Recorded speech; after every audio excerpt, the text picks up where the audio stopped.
এটা ভাবতে হবে। এটা ঈশ্বরচন্দ্র বিদ্যাসাগরের বাংলা, এটা শরৎচন্দ্রের বাংলা, এটা বঙ্কিমচন্দ্রের বাংলা, এটা নজরুলের বাংলা, রবীন্দ্রনাথের বাংলা। যে বড় বড় সাহিত্যিক এই দেশে জন্মগ্রহণ করেছেন, যাদের আদর্শ আমাদের মধ্যে রয়েছে, তারা একইভাবে, তাদের মধ্যে তো এইরকম বিভাজন ছিল না, হিন্দু মুসলমানের এই ছোঁয়াছুঁয়ি ভাবটা ছিল না। একটা মানুষ সবারই জন্য সমান হতে পারে না, একটা মানুষ সবারই জন্য সমান হতে পারে না, এটা বাস্তব। আল্লাহর নবীকে যখন নবীয়তের দায়িত্ব দেওয়া হলো, তো মক্কার কাফেররাও মানতে পারেনি।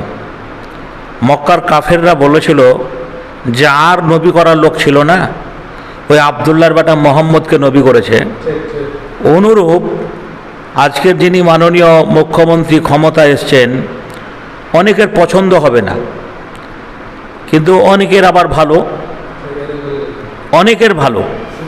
যে আজকে যিনি এই আইনটা করেছিলেন, এই যে মহরম উপলক্ষে, যেটা ইসলামে নেই, একবারে শরীয়ত বহির্ভূত কাজ। ইসলাম ধর্মে 5 ওয়াক্ত নামাজ ফরজ, রমজান মাসে রোজা রাখা ফরজ, যে ধনী হলে হজ করা ফরজ, জাকাত দেওয়া ইসলামের বিধান। কিন্তু যারা এই হাই হোসেন করে বড় লাঠির উপরে একটা পতাকা বেঁধে কলেমা ইলাহা ইল্লাল্লাহু মুহাম্মাদুর রাসূলুল্লাহ কালেমাইল পতাকা লেখা আছে, কিন্তু তার চরিত্রটা কেমন? এবারে সম্পূর্ণ ইসলামের বহির্ভূত কাজ। হাফ প্যান্ট, হাফ গেঞ্জি, লাল ফেটা, তারপরে নেশা অবস্থায়, অনেকেই মদ খাওয়া অবস্থাতে এই যে বাদ্যযন্ত্র ডিজে আপনার এই বড় বড় ট্রাক্টরে চাপিয়ে, যেটা এই সরকার আসার পরে বন্ধ করেছেন। সরকারকে অশেষ অশেষ অশেষ ধন্যবাদ। এই নিয়ম নীতির মধ্যে যেটা সার্কুলারকে সামনে রেখে, এটা এই ধর্ম বলে নয়, সব ধর্মেরই ধর্মের উপরে বাড়াবাড়ি।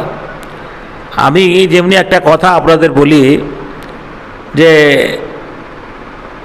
সব ধর্মে এরকম বাড়াবাড়ি রয়েছে।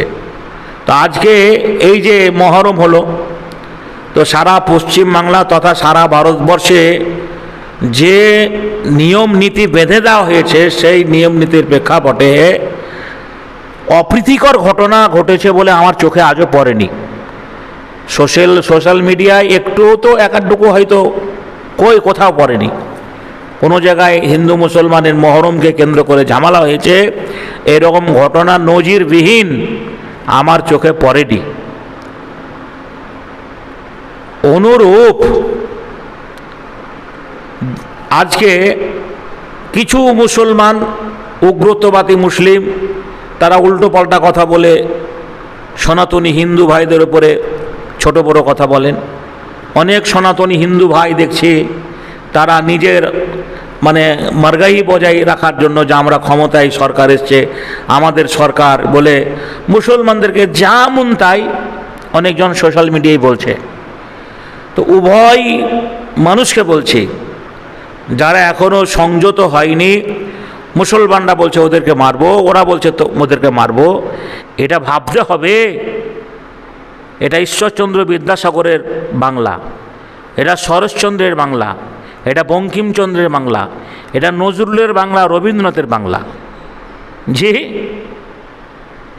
বড় বড় সাহিত্যিক এই দেশে জন্মগ্রহণ করেছেন, যাদের আদর্শ আমাদের মধ্যে রয়েছে, তারা একইভাবে, তাদের মধ্যে তো এইরকম বিভাজন ছিল না, হিন্দু মুসলমানের এই ছোঁয়াছুঁয়ি ভাবটা ছিল না।